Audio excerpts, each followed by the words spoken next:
Thanks to archivist and Kodiak High School teacher Daria Germanovna, I learned about early Alaska Native literacy by visiting the St. Herman Orthodox Seminary archive here in Kodiak. Okay, let's go.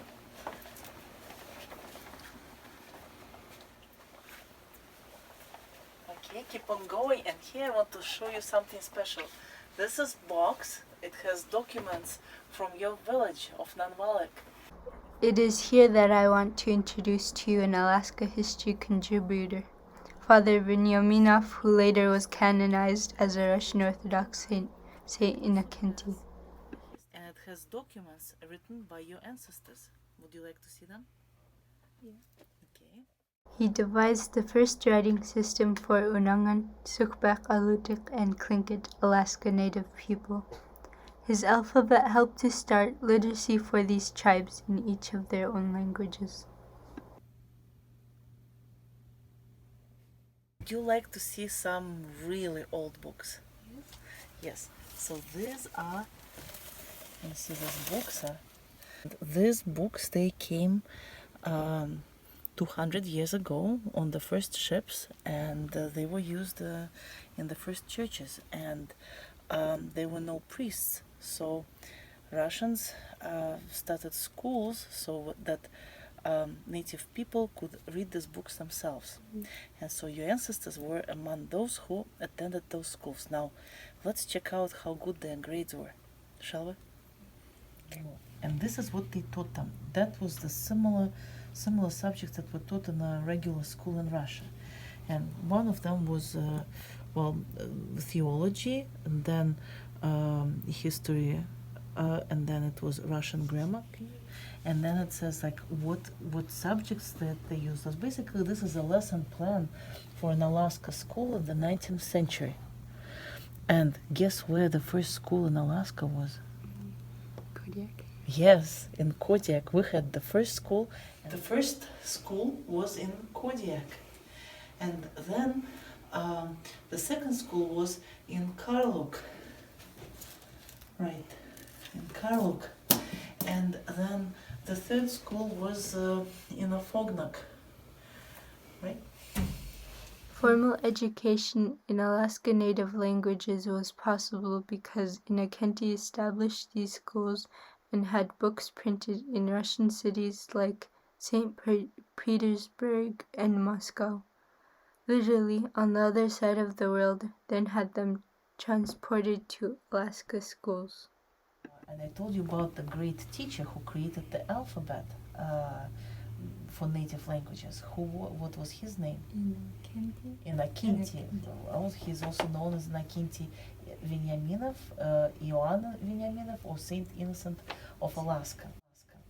And after he created the alphabet for the Unangan people, and many books were published in their language, his students created alphabet for other native languages. One Unangan Aleut translator was Father Yakov Netsvidov, who used the new Unangan writing system to create a Yupik writing system with Cyrillic letters. Well, and there were writings in many other native languages. So this one, for example, is in your mother's language. This is in Yupik. And these are prayers, and they are printed in San Francisco in 1896. So here it is in Russian, and here it is in Yupik. That's in your language, but in what kind of letters are those? Cyrillic. Cyrillic. And this is alphabet for Shukpiak language in Kodiak. That's what it says here. You want to read it yourself?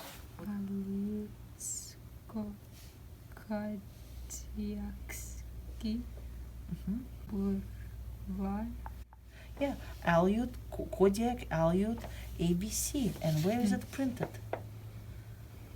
St. Petersburg, and year 1848. And this came as a set. So here is the ABC book, and it teaches old letters. These are old Slavonic letters. And after that, it teaches modern Russian letters. And after that, it teaches how to read right away in both native and Russian. Here, try it. This is your native language. Try to read this bilingual ABC. Machak, San, Yeah, Machak. and now read in Russian. So, li, si, Right? Remember our word for Russian? Солнце, sun. Sun. How about this? Igalok. Igalk, Mm-hmm. Moon, Mm-hmm. Mm-hmm. Nuna, Mm-hmm. Land, Mhm. Zimla, Mhm. Zimla, Land. Right. Remember our planeta Земля, planet Earth, that we were in our space race class?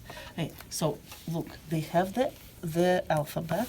Then they have one book that explains the history of the world, and it's all in Alutiiq, in the alphabet, in native alphabet. It's monolingual, and there were hundreds of those books, which tells me that there were many literate people. So it was a massive effort to teach people how to read and how to write. And here we have the Gospel of Saint Matthew, and it's bilingual. It's in both Sukhtun and Church Slavonic. Right. And what is interesting about this particular book, well, first of all, it's a world travel. It was printed in 1848 in St. Petersburg and traveled all the way across the world. But it belonged to some native man who used it and wrote a prayer in Sukhtun cursive. So you see how he is writing, and I can read it, but I cannot understand it. He's writing in 1901, but you're the one who can read it and understand it. Well, you just need to practice a little bit. It's faded here.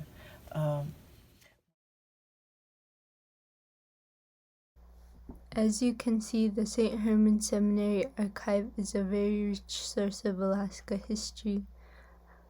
I am not able to show you all the amazing documents. I had to edit so much material out of this presentation, or else it would be too long. I was so amazed to see what my ancestors learned and practiced. I hope to continue to research more. Now that I've began to learn about the history of Orthodox Alaska Native literacy, I believe that St. Innocenty is a true contributor to history.